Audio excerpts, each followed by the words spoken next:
Wingy goes fishing. Wingy Piggy woke up with a snout full of ambition and a chip on his shoulder. Why is it, he grunted, adjusting his goggles, that humans get to have all the lakeside fun? I can dive bomb a target from 5,000 feet, yet I'm supposedly not built for sitting by the water with a stick. Preposterous. Determined to prove his point, Wingy went on a shopping spree. He bought the sturdiest carbon fiber rod he could find and a line so strong it could probably tow a glider.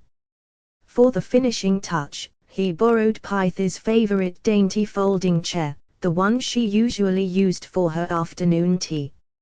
He waddled down to the riverbank, set up the tiny chair, which groaned under his weight, and cast his line with the dramatic flair of a seasoned pro. The spectacle on the bank, it wasn't long before a crowd gathered. The local animals stood back, whispering in disbelief. Asterisk the squirrels, is he sitting? But he has wings. Asterisk the ducks, he's been there for 20 minutes without moving. Is he broken? While Wingy was famous for his high-speed aerial maneuvers and hunting prowess from the clouds, seeing him motionless and patient was like watching a hurricane decide to become a light breeze. He stared at the bobber with the intensity of a fighter pilot locking onto a target.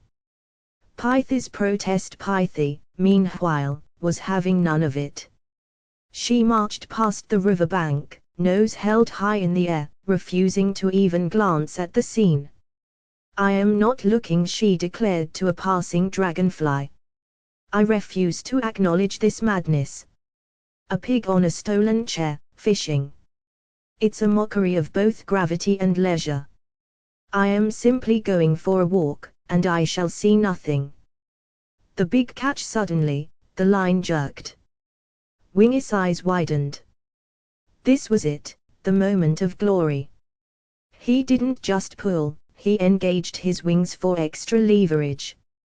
I've got a monster, he squealed, the chair finally snapping beneath him as he hovered a foot off the ground.